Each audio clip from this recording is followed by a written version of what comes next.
Good morning, it's James with the Plant Food Kitchen, and today I want to show you an incredibly easy smoothie. All of them are, but interweave some great tips and tricks along the way. Today's will be a tropical smoothie for the most part with some berries in it, and it will have a sweeter side and a green side, and you'll see that when I get to it. That tip or trick is for the end of the demo. So first I'm going to start with the pineapple. I happen to have one here that needs to get used up, and I thought, hey, I'm going to go on and show people the right way to slice a pineapple and hold on to more of this wonderful piece of produce that I have spent top dollar to buy, because of course I bought an organic one. When you go to buy a pineapple, it's really hard to tell when they're ripe. I'm sure you've noticed that in the store. Just walk up and pick it up by these middle. If this came off the board and these leaves did not pop out, don't buy that one. Find one where they're releasing. That's a good sign that the meat is softening up and releasing the plant, and you'll know that you're having a much better chance of getting a ripe pineapple. So we've got the top here, and the easiest way to get it off is just to grab at the base and give a twist. Boom, pops right out of there. Okay, now we've got this main base of the pineapple with the bottom, the top. Both of those I can take off very easily with my knife and put those aside. Okay, we've got this core to the pineapple, and just place that on one of the ends, and we're going to go down, and I'm not going to cut deep here. Now what you want to do is make a pass all the way around, not being too worried about that seed bed. All of that outer part, of course, you can take to the compost. And you say, well, there's seeds all over your pineapple now. Yes, I'm aware of that. But when I'm going into a smoothie with pineapple, these seeds, there's nothing wrong with them, and they're very usable. And by trimming just barely the outer part of the pineapple off, I've reserved a lot more meat. Now I can make a second pass on this pineapple, going in a little deeper and getting the seeds off and getting down to that sweet core of the pineapple. Now these little strips will now go into my blender, like so. And like I said, all those little seed bits on there, no problem. They're not going to make any fuss in the Vitamix or even just a normal blender. If that's all you have, they'll blend right up. Don't worry about it, you know. But that way, you're getting so much more for your pineapple than you would have, okay? And I'm going to set this aside because that'll be another demo I'm filming for making pineapple chips. But before I do that, I want to get the core out. The core of the pineapple, which many people discard, it's really fibrous, is actually filled with incredible enzymes for your gut.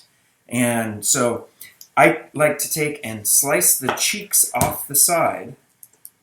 On either side, you can see the core when you look down on a pineapple. Take those two beautiful cheeks of meat off, and then you're going to get one spear off each side of the pineapple. This is magic. Don't throw that away.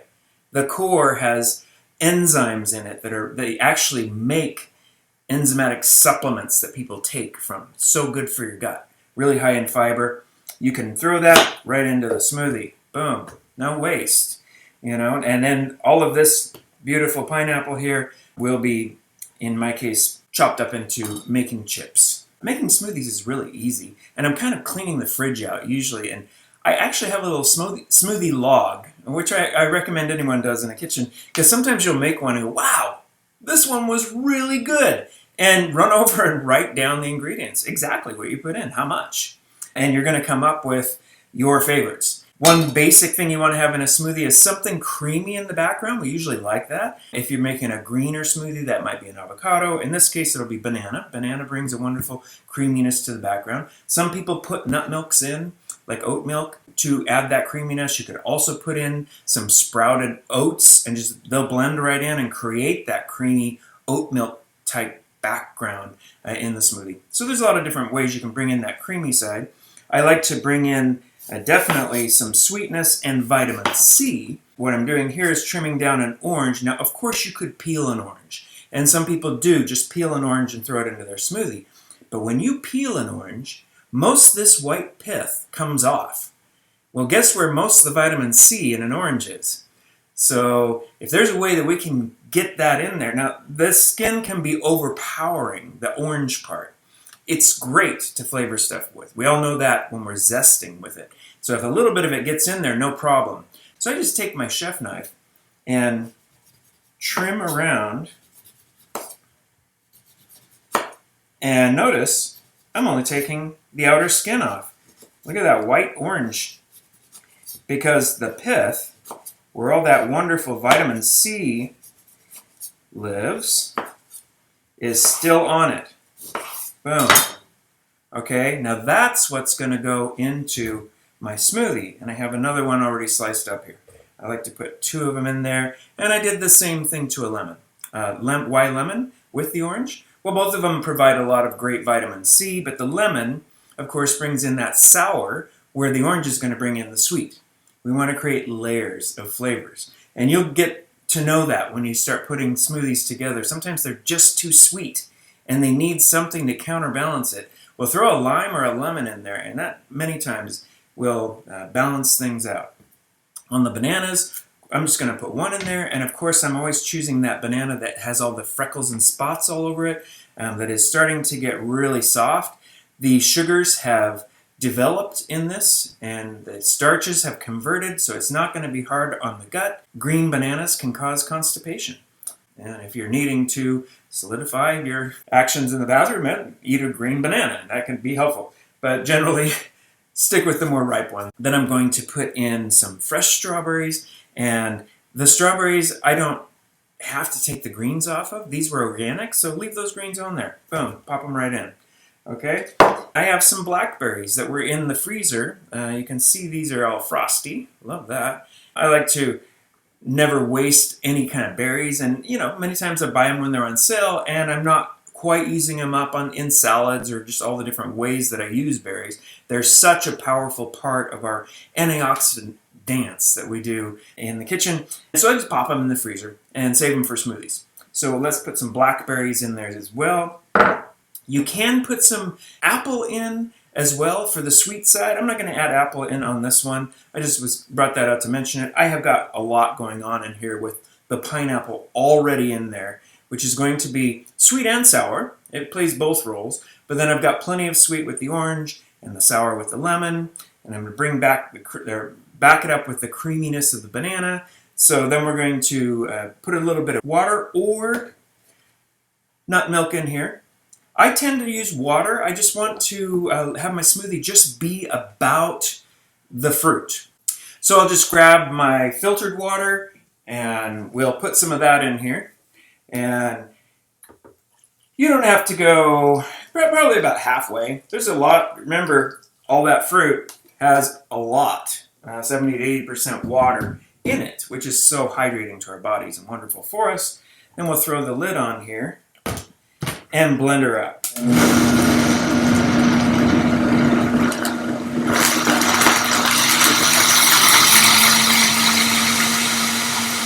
It goes pretty quickly.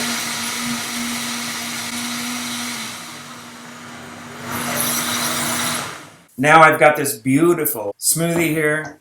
It's going to have wonderful flavors of strawberry and high notes of lemon and the deeper sweetness that the orange and pineapple is bringing in there. I'm going to get a little fancy here. I like playing around, and even by myself, here at home, just finished doing my morning yoga, and I run in here, and what I want to do is make a smoothie, but I'm always about making it creative in the dance. And so I'm just going to take another vessel. If you just had another water pitcher or something, you could also do that. I'm going to take about half the smoothie and pour it into that one.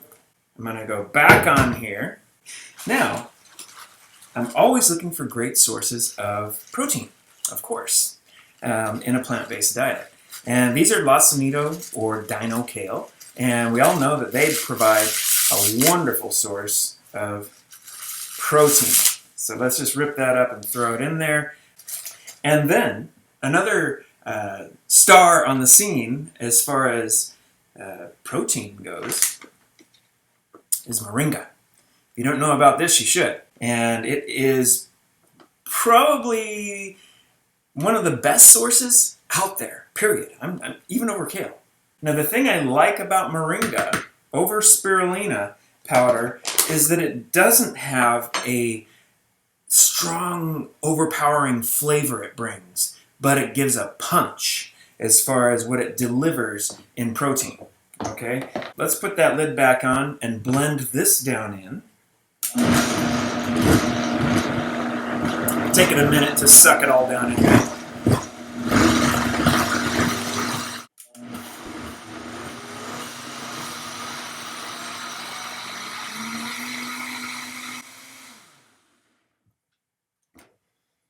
I have this wonderful green smoothie. And I also have this wonderful tropical smoothie. Now, why do you want to do that? Because I like to have fun. No other reason than that. You're just going to take both of these and get them at your jar and start pouring at the same time with each one.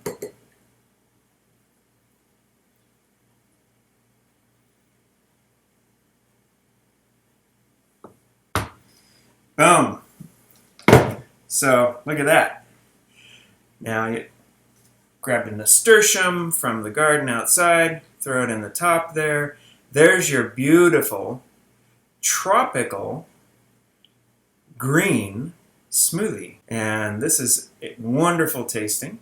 This is a wonderful, really cool way to impress your guests. And it's actually really fun to drink this because you can spin your glass, and this side is a little bit more of a bitter green smoothie.